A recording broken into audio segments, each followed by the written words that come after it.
So, seeing as chipmunks made a miso while I was eating a sandwich and decided to come up here and do that first video for you guys, I'm gonna finish this damn sandwich. Did you actually upload that video?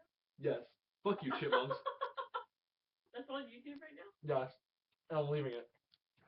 Those bastards did a lot of hard work to embarrass me. They deserve an applause. Applause for the fucking chipmunks. Wow. How much you would have bet that video gets more hits than your instructional videos? I'd put gold on that. We like your eyes, James, but can we hear the chipmunks again? So, you also now get to sit here and watch me unbox the damn striker again. You sound like an ogre going into bloodlust mode. This video is also being uploaded, so applause for my fiance. Oh, oops. Also. Right.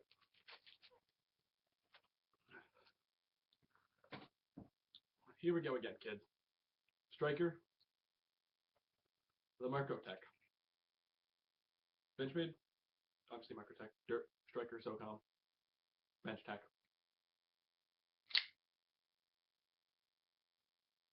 Same question I posed in chipmunk language. Which one of these was faster? They were both the exact same speed of deployment for a folding knife. The difference in mechanism, and I swear to God if these chipmunks fuck up with my camera again, is a spring versus a ball bearing.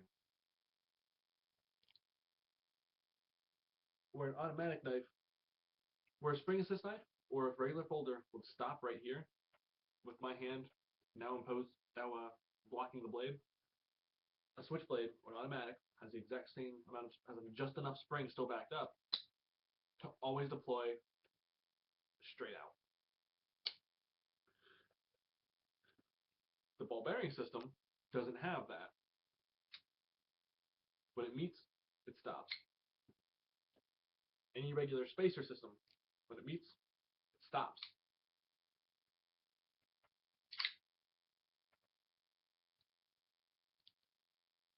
Mechanically, obviously, a regular manual folder requires all of the force from you to open it, like the SOCOM here.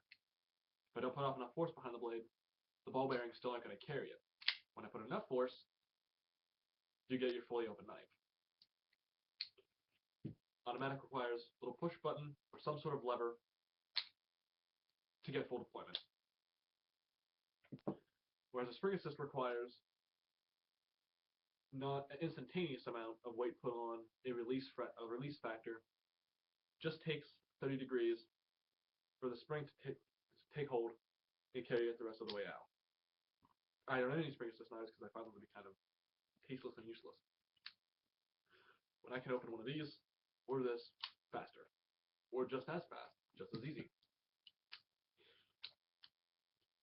On that same note, I find this to be archaic in the restrictions for it to be in a similar brick category.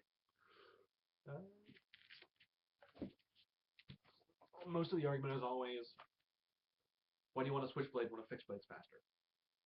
Most people don't want to carry fixed blades because when you say the word fixed blade, they immediately want to believe that you're talking about a 13-inch Bowie knife that you can't, I'm not going to say you can't use. There's plenty of uses for a knife this large. A knife this style, really only kind of a use for it. Most of the time, people actually talk about knives, fixed blades, something along the lines of this general size, not this exact knife, but something you can just stick in your pocket if you really need, if you want to drop it, you don't want it hanging out there. Or even something like this, something small, you get a lot of control over it. It's not too big, it's actually not very heavy. Really kind of simple semantics to it. It's just, this will drop in your pocket easier than either of the 3 fixed blades. It's choice of carry. You can conceal a folder better than you can conceal a fixed blade knife. For some reason, these are scary to most people in the same sense as this is still scary to people, or a weapon, or how this is apparently faster than this. I kind of botched that one, didn't I? Try that again.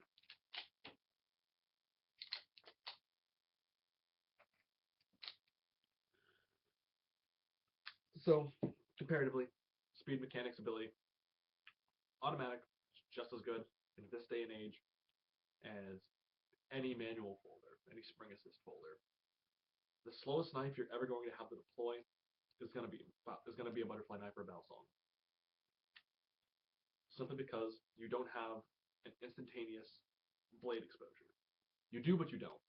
Right here is probably one of the most unsafe ways you can use one of these, because the blade is free to rain on itself. You actually have to have both handles firmly closed in your hand to get any type of solid use out of this. You can't half-ass it and then just close it. Doesn't work that way. You get no support. Once this meets a cutting surface, you get no pressure. Has to be gripped properly. The ease of motion to open one of these might be a little bit better than one of these. So because you have to be aware of where your fingers are, so the blade doesn't get caught in them. You really just have to pinch. It's just, you pass it quick, pass it easy. Really nothing to it. Takes about that much extra depth into your surroundings, into what you're doing, without properly registering it. To just kind of leisurely open and close a butterfly knife.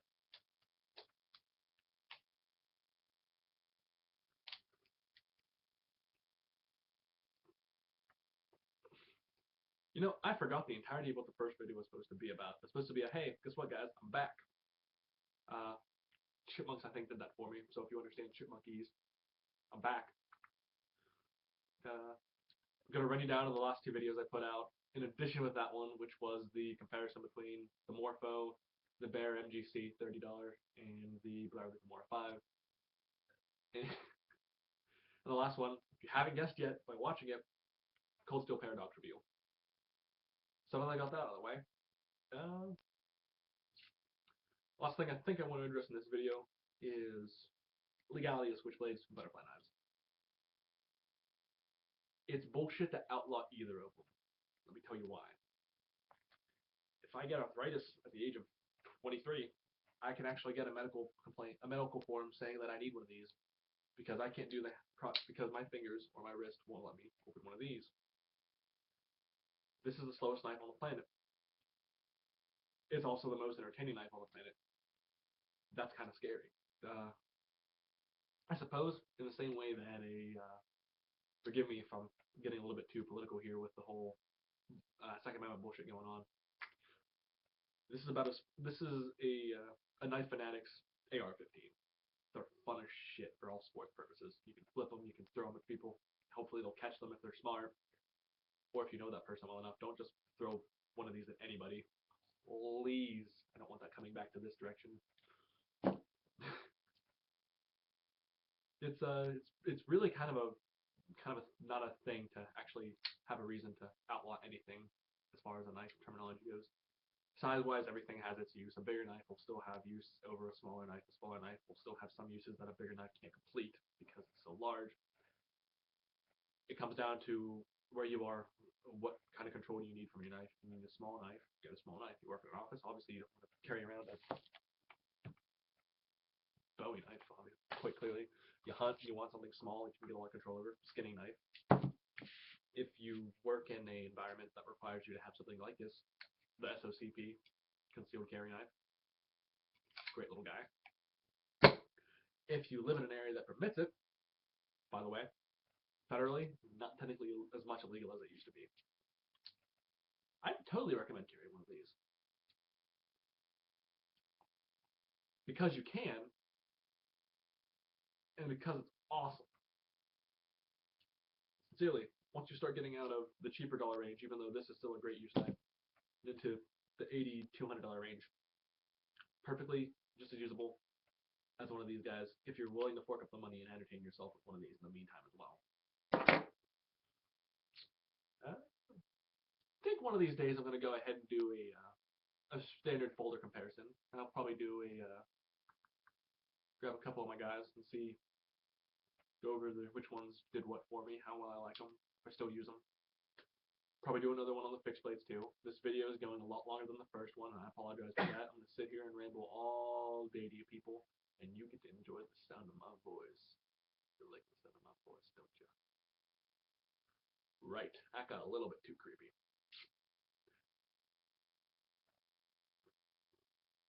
Scrub corner's back. We have pointy objects now.